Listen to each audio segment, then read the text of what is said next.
দিল ধক ধক করে আমার তোমার কারণে।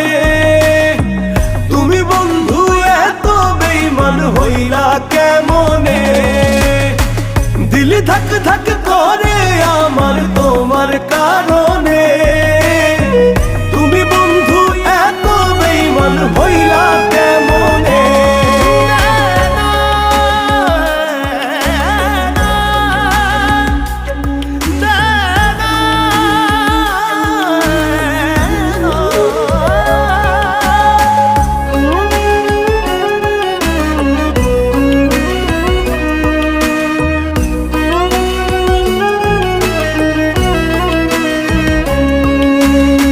মন পিঞ্জিরাই বানাইছিলাম সুখের তাজমহল, সেই মহলে দুঃখ ছাড়া নাই কিছু এখন।